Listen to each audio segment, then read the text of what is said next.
हाँ जी साहब, कंप्यूटर की कथा में सभी लोगों का स्वागत है और आज अपना शुरू होगा चैप्टर नंबर 2। पहला चैप्टर खत्म हो चुका है, दूसरा चैप्टर है अपना इंटरनेट और वर्ल्ड वाइड वेब। ठीक है, जिसको आप डब्ल्यू डब्ल्यू डब्ल्यू कहते हो, इंटरनेट कहते हो, वो अपन समझेंगे सवालों के माध्यम से। ये सारे एमसीक्यू और पीवाईक्यू आपके बहुत काम आएंगे, चाहे आप कोई एग्जाम दो कंप्यूटर के लिए। पहला सवाल है दोस्तों, अभिकथन और कारण वाला, जो असर्शन रीजंस वाले सवाल होते हैं वो है। इसमें स्टेटमेंट ये है कि वेबसाइटों को होस्ट करने वाले जो वेब सर्वर होते हैं, वेबसाइट को होस्ट करने वाले जो वेब सर्वर होते हैं, उन वेब सर्वरों के लिए स्टैटिक आईपी एड्रेस को प्राथमिकता दी जाती है। यानी जो वेबसाइट्स हैं उनको होस्ट करना है, जो हमारी वेबसाइट्स होती हैं उनको होस्ट करने के लिए वेब सर्वर होते हैं, और वेब सर्वरों के लिए स्टैटिक आईपी एड्रेस को प्राथमिकता दी जाती है। ये बात सही है। जो अब हमारी वेबसाइट है वो वेब सर्वर के माध्यम से चलेगी और वेब सर्वर के लिए स्टैटिक आईपी एड्रेस का यूज़ किया जाएगा। ये बात ठीक है। अब इसका जो कारण दिया है वो गलत है। क्यों गलत है? देखो, जब भी कोई उपकरण यानी डिवाइस नेटवर्क से कनेक्ट होता है, जैसे मान लो कोई ये डिवाइस है, वो किसी नेटवर्क से कनेक्ट हो गया, तो स्टैटिक आईपी एड्रेस स्वचालित रूप से बदल जाते हैं। यही वाली बात गलत है। क्यों गलत है? क्योंकि स्टैटिक आईपी एड्रेस जो होता है वो कभी बदलता नहीं है। मैं आपको बता रहा हूँ दोनों चीज़ें। दो तरह के आईपी एड्रेस होते हैं, एक होता है स्टैटिक और एक होता है डायनामिक। एक होता है स्टैटिक आईपी एड्रेस और एक होता है डायनामिक। जो स्टैटिक आईपी एड्रेस है वो स्थिर रहते हैं। स्थिर रहने का मतलब है वो बदलते नहीं हैं। इसका मतलब है वो बदलते नहीं हैं। और डायनामिक का होता है कि वो बदलते रहते हैं। डायनामिक जो है वो बदलते रहते हैं। तो यहाँ लिखा था कि स्टैटिक आईपी एड्रेस स्वचालित रूप से बदल जाते हैं। ये स्टेटमेंट गलत है, क्योंकि स्टैटिक आईपी एड्रेस कभी नहीं बदलता, डायनामिक बदलता है। तो इसमें ये जो लिखा था बदल जाते हैं, ये बात गलत थी, इसलिए ये वाला स्टेटमेंट गलत हो गया और पहला स्टेटमेंट इसका सही है। तो इसका आंसर क्या हो जाएगा कि ए तो सही है और आर गलत है। ए सही है और आर सॉरी ए सही है और आर गलत है। ए सही है और आर गलत है, ये इसका आंसर हो जाएगा। आप समझ गए? स्टैटिक आईपी एड्रेस कभी, जो स्टैटिक आईपी एड्रेस होता है वो कभी नहीं बदलता, और जो डायनेमिक आईपी एड्रेस होता है वो बदल जाता है। ठीक है साहब, अगला सवाल। अब देखो, दो कठिन कठिन सवाल आपके सामने आ रहे हैं साहब। दूसरा सवाल ये है, दूसरा सवाल था कि किस प्रोटोकॉल के द्वारा www में पहुंचा जा सकता है। तो प्रोटोकॉल पूछा है, तो हमारा जो HTTP प्रोटोकॉल होता है, hyper text transfer protocol, hyper text transfer protocol, इस प्रोटोकॉल से हम www में पहुंच सकते हैं, यानी वर्ल्ड वाइड वेब में पहुंच सकते हैं। तो आंसर हो जाएगा HTTP। HTTP की फुल फॉर्म जो होती है वो क्या होती है? Hyper text transfer protocol. इसका जो पहला टॉपिक था दोस्तों, उसका मैंने PDF भी अपने टेलीग्राम चैनल पर डाल दिया है। जो लोग टेलीग्राम से नहीं जुड़े हैं वो जुड़ जाएं। बी ऑफिसर मेक ऑफिसर्स नाम से टेलीग्राम पर जुड़ सकते हैं। इसका ये जैसे टॉपिक कंप्लीट हो जाया करेगा, मैं PDF नोट्स भी डाल दूंगा, ताकि आप लोग PDF के माध्यम से रिवीजन कर सकें और वीडियो के माध्यम से चीज़ें समझ सकें। अगला सवाल, एक तरफ दोस्तों इसमें मैचिंग करनी है। एक तरफ लिखी है ये सारी चीज़ें जो इंटरनेट से जुड़ी हुई हैं, और एक तरफ लिखी है उससे संबंधित प्रोटोकॉल्स। तो अपन मैचिंग करते हैं। ठीक है साहब, देखो ये इधर जो लिखा हुआ है, ये चार मैचिंग करानी है ना, जो तो इधर तो लिखी हुई है इंटरनेट से जुड़ी हुई सर्विसेज, और ये जो चार हैं ये सारे के सारे प्रोटोकॉल हैं। तो आपको मैच कराना है, आप समझते हुए मैच करेंगे। देखो ये हमारा जो ईमेल है, ईमेल क्या करता है? मैसेज सेंड करता है ना इधर से उधर। तो एक प्रोटोकॉल होता है जिसको कहते हैं SMTP। SMTP का मतलब होता है दोस्तों, इसकी जो फुल फॉर्म होती है वो होती है simple mail transfer protocol. Transfer protocol, इसका मतलब क्या है कि हमारा ईमेल क्या करता है? मेल करता है। मेल को ट्रांसफ़र करता है कि नहीं करता? तो ईमेल का संबंध होता है SMTP से, क्योंकि ये मेल ट्रांसफ़र करता है। तो ईमेल का संबंध किससे होता है? SMTP से। तो ये SMTP लिखा था, तो ए के सामने क्या हो जाएगा? दूसरा हो जाएगा SMTP। ए के सामने हो गया सेकंड वाला। ओके, और भी कुछ प्रोटोकॉल्स होते हैं जो ईमेल से संबंधित होते हैं। जैसे एक होता है POP3। POP3 भी एक ऐसा प्रोटोकॉल है जो ईमेल से संबंधित होता है। इसकी जो फुल फॉर्म होती है वो होती है POP3 की post office protocol. Post office protocol 3, ये इसकी फुल फॉर्म होती है। तो ये जो हम लोग क्या करते हैं, ईमेल से मेल करते हैं, मैसेज सेंड करते हैं। तो पोस्ट ऑफिस भी तो डाकखाना होता है, ये भी तो चिट्ठियाँ भेजता है कि नहीं भेजता। तो मैसेज को जो भेजने से संबंधित जितने प्रोटोकॉल हैं वो ईमेल से संबंधित होते हैं, चाहे वो POP3 हो, चाहे वो SMTP हो। एक और ऐसा प्रोटोकॉल है जिसको कहते हैं IMAP। क्या कहते हैं? IMAP। ये भी ईमेल से जुड़ा हुआ प्रोटोकॉल है। इसकी जो फुल फॉर्म होती है वो होती है इंटरनेट मैसेज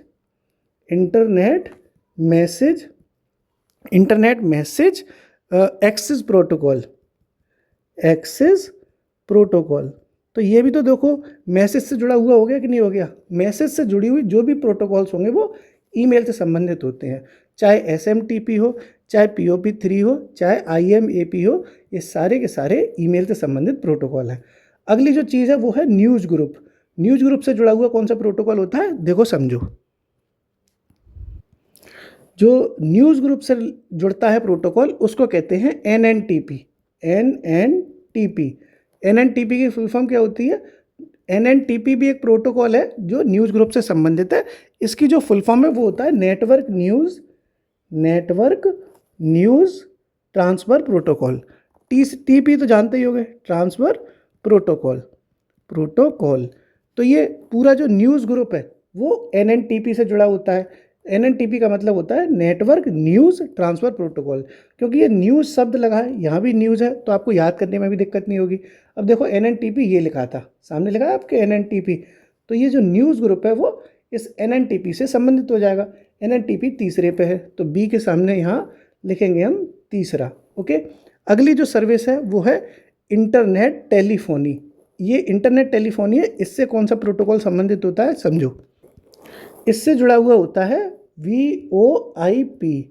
देखो टेलीफोन पे हम क्या करते हैं, टेलीफोन जब हम करते हैं, टेलीफोन पे हम अपनी आवाज़ जाती है कि नहीं जाती, फ़ोन मिलाते हैं तो आवाज़ जाती है, यानी वॉइस जाती है कि नहीं।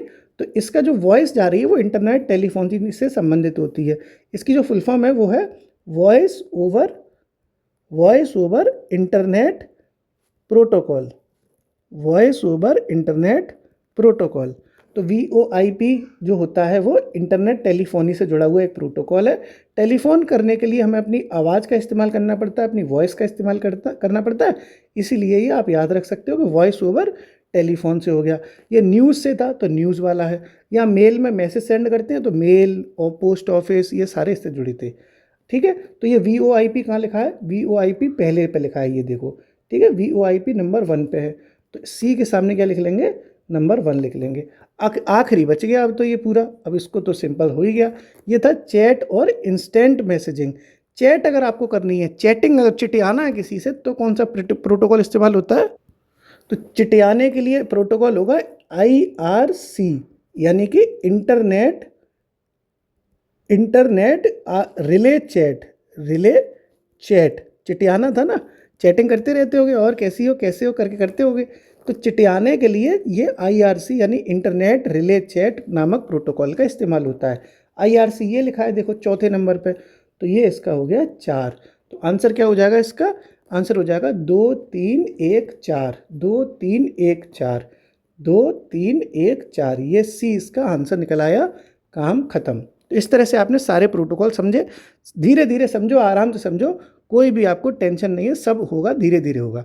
अगला सवाल आपकी स्क्रीन के ऊपर ये रहा कि कौन सा ब्रॉडबैंड इंटरनेट कनेक्शन का प्रकार नहीं है। 4 आपके सामने ऑप्शन दिए हैं।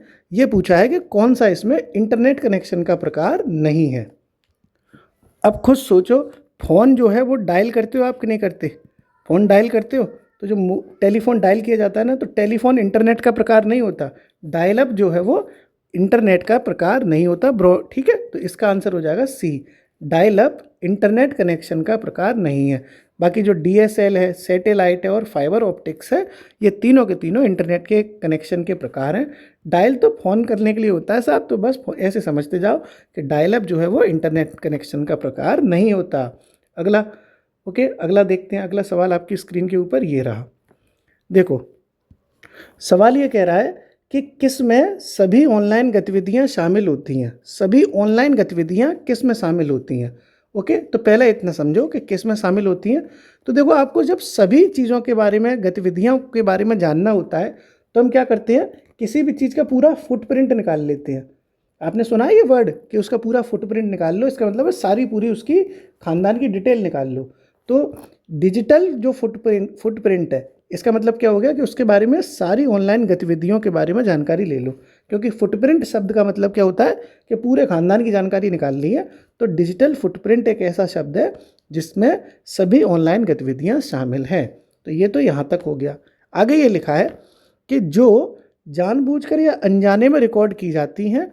और अब जो अगला ये रिक्त स्थान भरना है, यहाँ से सवाल शुरू शुरू होगा कि क्या चीज़ है ऐसी, वो कौन सी टेक्नोलॉजी है जिसमें बड़े डेटा सेट से पैटर्न निकालना शामिल है। यानी कौन सी टेक्नोलॉजी के द्वारा बड़े डेटा सेट से पैटर्न निकाला जा सकता है। उस अब आप इसको सीधे सीधे समझो कि जब हम लोग माइन खोजते, माइन होती है, माइनिंग करते हैं, जैसे खान है, खदान है, तो हम खान या खदानों से क्या करते हैं, बहुत सारी चीज़ें निकाल लेते हैं भाई। आपने सोने की खान सुनी होगी, आपने लोहे की खान सुनी होगी। ऐसे ही इंटरनेट की दुनिया में भी माइनिंग होती है, जिससे हम बड़े से बड़ा डेटा सेट निकाल लेते हैं। जैसे सोना निकाला जा सकता है, लोहा निकाला जा सकता है माइंस में से, वैसे ही डेटा सेट भी निकाल लेंगे। तो जो माइनिंग होती है, माइनिंग, इसी से हम बड़े बड़े डेटा सेट भी निकाल लेते हैं। तो इसका आंसर क्या हो जाएगा, यही वाला इसका आंसर हो जाएगा कि डेटा फुटप्रिंट तो एक ऐसी टेक्नोलॉजी है जिसमें सभी ऑनलाइन गतिविधियां शामिल हैं, और डेटा माइनिंग एक ऐसी टेक्नोलॉजी है जिससे हम बड़े से बड़े डेटा का पैटर्न निकाल सकते हैं। तो ए इसका आंसर हो गया, डिजिटल फुटप्रिंट और डेटा माइनिंग। ओके, अगला सवाल देखते हैं। धीरे धीरे ऐसे सारे सवाल हो जाएंगे। अगला सवाल आपकी स्क्रीन के ऊपर ये रहा। ये पूछा है IRC का विस्तार कीजिए। तो अभी तो मैंने बताया था पिछले ही सवाल में कि IRC क्या होती है, अभी बताया था ना, चिटियाने के लिए, याद करो, इंटरनेट रिले चैट, अभी बताया था थोड़ी देर पहले। देखो ये लिखा आपके सामने स्क्रीन पे, मैं तो बिगाड़ता भी नहीं हूँ कुछ भी। ये लिखा ना IRC, इंटरनेट रिले चैट, ये चिटियाने के लिए यूज़ होने वाला एक प्रोटोकॉल है। तो IRC आपने क्या समझा, इंटरनेट रिले चैट। ठीक है साहब, ये भी आपको याद हो गया। आप रिवीजन भी कर लोगे ना, वीडियो को 2 बार भी देख लोगे तब भी खोपड़ी में बहुत सी चीज़ें बैठ जाएंगी। हमेशा PDF चिल्लाते रहते हो, अगर वीडियो भी 2 बार देख लोगे ना तब भी बहुत कुछ दिमाग में याद रहेगा। अगला सवाल आपकी स्क्रीन के ऊपर ये रहा कि कौन सा शब्द उस नेटवर्क को संदर्भित करता है, कौन सा शब्द उस नेटवर्क को संदर्भित करता है जो आंतरिक उपयोग के बड़े नेटवर्क को छोटे खंडों में विभाजित कर दे। यानी कोई बड़ा सा नेटवर्क है, उसको टुकड़ों में बांट बांट के छोटा कर दे। ऐसा कौन सा नेटवर्क है जो बड़े नेटवर्क को छोटे खंडों में बांट दे। तो आपने एक शब्द सुना होगा SDM, एक शब्द सुना होगा DM। DM एक बड़ा अधिकारी है, उसको छोटे छोटे अधिकारियों की सहायता मिलती है। तो SDM, DM बड़ा हो गया, SDM छोटा हो गया, यही सवाल है। SDM को कहते हैं सब डिविजनल मजिस्ट्रेट, सब DM है ये। यानी जो छोटे छोटे अधिकारी हो गए DM के सामने, उन्हें सब कह देते हैं। सब इंस्पेक्टर सुना होगा आपने, इंस्पेक्टर के लिए वो छोटा होता है ना। तो जो सब का मतलब होता है वो, उसका मतलब होता है छोटा, सब। तो यहाँ पे भी हमें क्या था, छोटे छोटे खंडों में बांटा था। तो इसका आंसर जो हो जाएगा वो हो जाएगा दोस्तों सब। ये लिखा ना सब, इंटरनेट के छोटे छोटे, यानी सब नेट इसका आंसर हो गया। नेट का छोटा छोटा हिस्सा, सब नेट, क्योंकि छोटे छोटे खंडों की बात थी तो आंसर हो जाएगा सब नेट। समझ गए, ऐसे देखो ट्रिक लगा लगा के खोपड़ी में घुसेड़ूंगा आपके कि आपको याद रहे। सब नेट हो गया इसका आंसर। अगला सवाल आपकी स्क्रीन के सामने, ये कहाँ गया, ये गया सवाल, कौन सा आएगा अब, मैं भूल जाता हूँ कौन सा, ये गया 8वां। ये सवाल है बहुत तगड़ा सवाल है। एक तरफ है 4 टर्म्स और दूसरी तरफ है उसके कॉलम, मतलब मैचिंग करानी है पूरी।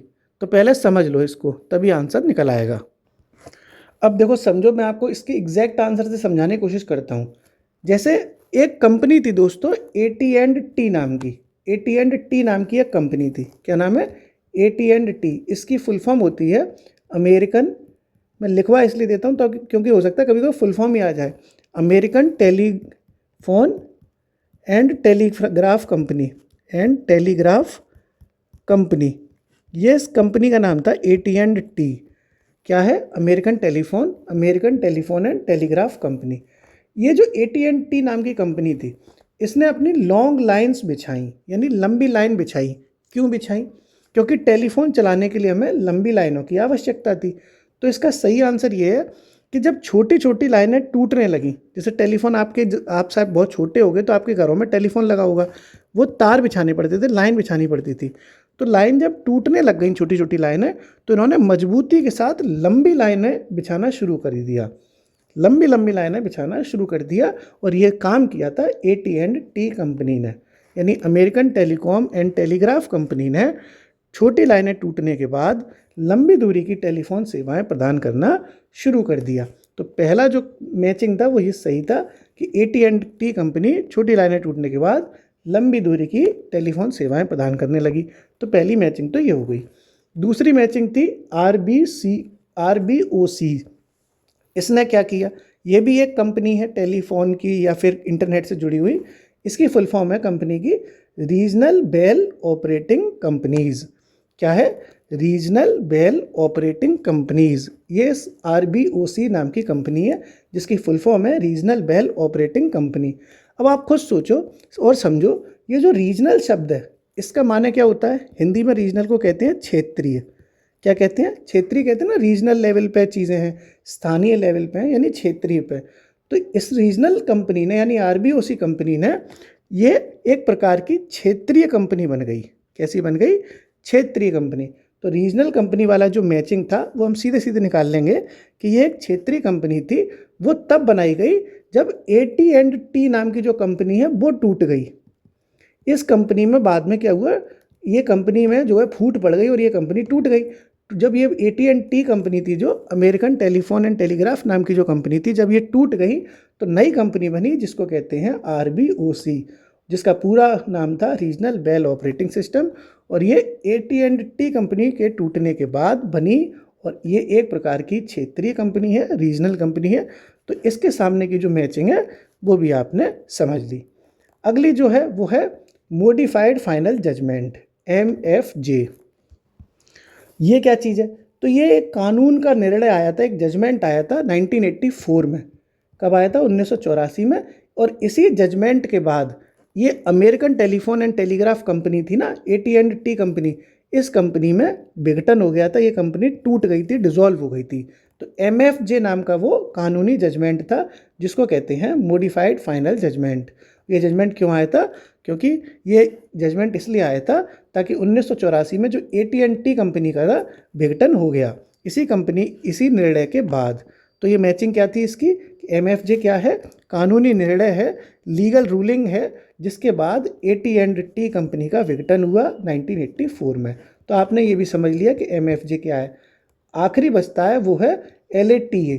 ये क्या चीज़ थी? तो इसकी फुल फॉर्म होती है local access and transport area. Local access and transport area. ये इसीलिए था ताकि हम लोकल लेवल पे, जैसे मान लो हमारा ये कोई शहर है, ठीक है, तो हम लोकल लेवल पे इस शहर के हिस्से कर दें कि यहाँ इस कंपनी का हिसाब चलेगा, इस हिस्से में दूसरी कंपनी काम करेगी, इस हिस्से में तीसरी कंपनी काम करेगी, यानी बंटवारा कर लिया कंपनियों ने। वो था आपका local access and transport area, कि यहाँ आपकी कंपनी काम करेगी, यहाँ आपका ट्रांसपोर्ट चलेगा, लोकल लेवल पे एक्सेस मिल रहा है। इसका मतलब है ज्योग्राफिकली डिवीजन्स हो रहे हैं। आप देख रहे हो ना, ज्योग्राफिकली डिवीजन्स कर दिए, बांट दिया हिस्सा। तो ये जो local access and transport area नाम का जो टर्म है कंप्यूटर में, वो ज्योग्राफिकली डिवीजन्स करने के लिए इस्तेमाल किया जाता है। इसका हिंदी मतलब होता है कि साहब हमने क्या किया, भौगोलिक विभाजन कर दिया ताकि टेलीफोन की सेवा को रेगुलेट किया जा सके, उसे अच्छे से बनाया जा सके। तो आपने ये पूरे चारों सवाल, जो तगड़ा कठिन सवाल था मैचिंग करने वाला, और ये PYQ है, ऐसा नहीं है कि मैं अपनी तरफ से दे रहा हूँ, ये प्रीवियस ईयर क्वेश्चन है। तो ये भी दोस्तों आपने पूरा समझ लिया। अगली जो फुल क्वेश्चन भी है वो सरल है कि HTML का फुल फॉर्म क्या होती है। तो ये टक से मार दोगे आप। HTML की फुल फॉर्म होती है hyper text markup language. Hyper text markup language. और इसका जो इस्तेमाल होता है वो वेब पेज बनाने में किया जाता है। HTML का इस्तेमाल वेब पेज बनाने में भी किया जाता है। किसमें? वेब पेज बनाने में हाइपर टेक्स्ट मार्कअप लैंग्वेज का इस्तेमाल किया जाता है। अगला ये पूछा है कि डेटा ट्रांसमिशन करने के लिए जो उसकी सीमा होती है उसको क्या कहते हैं? डेटा ट्रांसमिशन की सीमा को कहते हैं दोस्तों बैंडविड्थ। क्या कहते हैं? बैंडविड्थ। डेटा ट्रांसमिशन करना है तो बैंडविड्थ की सीमा के माध्यम से किया जा सकता है। और बैंडविड्थ को नापने के लिए एक यूनिट होती है जिसको कहते हैं बिट्स पर सेकंड। बिट्स पर सेकंड का इस्तेमाल किस में किया जाता है? डेटा को नापने में किया जाता है। किसका इस्तेमाल? बिट्स पर सेकंड का इस्तेमाल। ठीक है साहब, तो छोटी छोटी क्लासों के माध्यम से हो रहा है, 20-25 मिनट से ज़्यादा की क्लास नहीं रखते, 20 मिनट में अपन ने जितना समझा उतना समझा, आगे भी कंटिन्यू करेंगे। मैं आपको 2000 से ज़्यादा प्रश्न करा दूंगा, इस बात की टेंशन मत लो, लेकिन 20-25 मिनट से ज़्यादा की क्लास नहीं रहेगी ताकि आप बोर ना हो। ठीक है साहब, शुक्रिया।